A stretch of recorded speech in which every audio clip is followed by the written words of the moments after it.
எழுதி வைக்கப்பட்டிருக்கிறது. இதயம் தொட்ட குரலுக்கு உரியவரும் இமயம் தொட்ட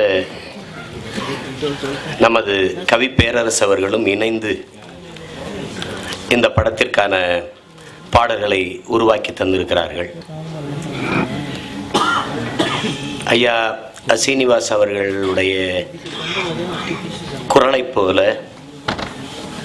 அவரை போல அழகாகவும் இனிமையாகவும் எல்லா பாடல்களும் அமைஞ்சிருக்குது. ஒரு இசையமைப்பாளருடைய இசையை இன்னொரு இசையமைப்பாளர் வெளியிட்டது உலக வரலாற்றில் உங்களுடைய பாட்டையாக தான் இருக்கும். ஏன்னா அப்படி யாருமே வெளியிடுறதில்லை. அது மதிப்பிற்குரிய ஏஆர் ரஹ்மான் அவர்களுடைய பெருந்தன்மையாக கூட இருக்கலாம். அதை அப்படி யாரும் செய்கிறதில்லை. அவ்வளவு பெருந்தன்மையும் அன்பும் இங்கே யாருக்கிட்டையும் இல்லை. கவி பேரரசை வெறும் ஒரு பாடலாசிரியராக பார்க்குறது தான் இருக்குது. அதையும் தாண்டி அவர் இந்த மண்ணிற்கு இரவா பெருங்காவியங்களை தந்த ஒரு பெருமகன். அவர் ஒரு கம்பன், ஒரு கபிலர், ஒரு வள்ளுவன், ஒரு இளங்கோவடிகளைப் போல பல ஆயிரம் காலங்களை தாண்டி வாழப்போகிற ஒரு மிகப்பெரிய கவி பேரரசு. கள்ளிக்காட்டு இதிகாசம், கருவாச்சி காவியம் என்ற இந்த 2 காவியங்களும் தமிழ் தேசியனத்தினுடைய ஒப்பற்ற ஒரு பெரிய படைப்பு. நாங்கள் வெறும் திரை இசை பாடல்களே கேட்டுக்கிட்டே வருகிற போது பட்டுக்கோட்டை கல்யாண சுந்தரம் என்கிற மிகப்பெரிய மக்கள் கவிஞனையும் கவியரசு கண்ணதாசனையும் ஒன்றாக ஒரே தடத்தில் கொண்டு பயணித்த ஒரு பெருமகனாக கவி பேரரசு ஐயா வைரமுத்து அவர்களை பார்த்தோம். பட்டினியால் பல ஏழைகள் சாவது தேசியமானதடா, இங்கு பால் வரும் என்பதும் தேன் வரும் என்பதும் சோசியமானதடா என்ற ஒரு பாடல் வரி. ஒரு பக்கம் பொத்தி வச்ச மல்லிகை மட்டு பூத்திருச்சு வெக்கத்தை விட்டுன்னு பாடல் வரிகள். எல்லா தளங்களையும் அவரால் பயணிக்க முடியும்.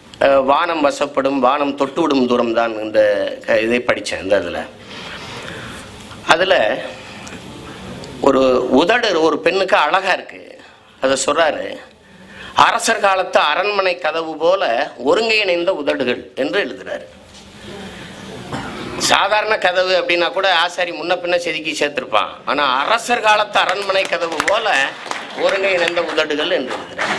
அதாவது தன் எழுத்துக்களை ஒரு இதை படிச்சுட்டா ஏன்டா இந்த புத்தகத்தை தொட்டோன்னு இருக்கணும். ஆனா இதை இவருடைய எழுத்துக்களை தொடங்கிட்டா வைக்க முடியாது. அப்படி ஒரு எழுத்து வசீகரம். இது பாடலை தாண்டி நான் இன்னைக்கு உலக பெரும் நாயகனா விளங்குகிற எங்கள் மதிப்பிற்குரிய கலைஞன் ஐயா கமலஹாசன் அவர்கள், இவங்களெல்லாம் எங்கள் மண்ணிலிருந்து வந்த பெருமக்கள். அதுக்கு அடுத்த தலைமுறை பிள்ளைகளாக நாங்கள்லாம் இன்னைக்கு வந்திருக்கிறோம்.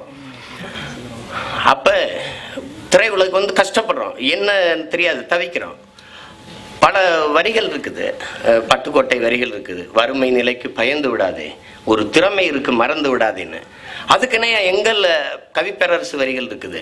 சுடுமறை நெருப்பு, சுற்றுமறை பூமி, போராடும் வரை மனிதன், நீ மனிதன் போராடு என்று ஊக்கப்படுத்துகிற தத்துவ வரிகள். இந்த உலகத்தில் இருக்கிற எல்லா இதிகாசங்களும் புராணங்களும் தத்துவங்களும் எல்லாமே தனி ஒரு மனிதனால் சொல்லப்பட்டது தான்.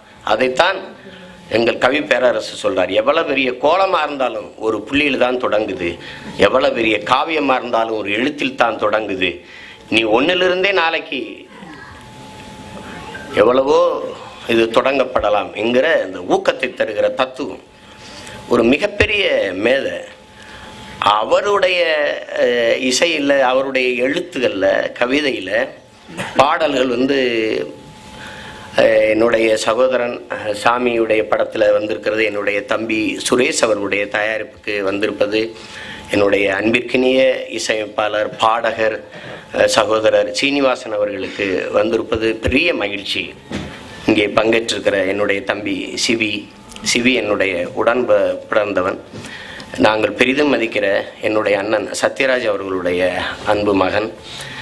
என்னுடைய அப்பா மணிவண்ணன், அவருடைய அருமை நண்பராக சத்யராஜ் அவர்கள்.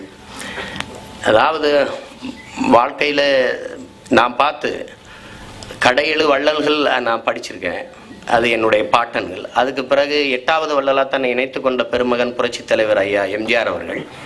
அதுக்கு பிறகு 9வது வள்ளலா இந்த தமிழ் இனத்தில் தன்னை இணைத்து கொண்டவர் இருக்கிறாருன்னா அது சத்யராஜா தான் இருக்க முடியும். அது என்ன, நான் தான் அதை சொல்லணும். நிறைய பேருக்கு அவர் உதவுறது தெரியாது, நான் பார்த்தவன் கண்கூட. அதை சொல்லணும், எல்லாரும் நீங்கள் அவர் தெரிஞ்சுக்கணும். தான் உதவுறது சரியா அந்த நபருக்கு போகுதாங்கிறதுல கவனமாக இருப்பார், தன்னை ஏமாற்றிடக்கூடாது யாருங்கிறதுலையும் தெளிவாக இருப்பார். அதே நேரம் உதவின்னு இருந்தால் யாரும் கேட்குறது அடுத்தவங்களுக்கு தெரியாமல் உதவுவார். அப்படி பல பேருக்கு உதவுனதை நான் பார்த்துருக்கிறேன். அவரால் படித்தவர்கள், அவரால் உயிர் வாழ்கிறவர்கள், அவரால் உயர்ந்தவர்களை எனக்கு தெரியும். அப்படிப்பட்ட அவர் உயரத்திற்கேற்ப உள்ளத்தாலும் உயர்ந்த ஒரு மகத்தான மனிதருடைய மகன் தம்பி சிவி. அவர் மிகச்சிறந்த நடிகராக ஒரு கலைஞராக வரணும்னு நான் வாழ்த்துறேன். இந்த படம் மிகப்பெரிய வெற்றியடைய நான் வாழ்த்துகிறேன். வெற்றி விழாவில் மீண்டும் இணைவோம். உங்கள் அனைவருக்கும் எனது வணக்கம்.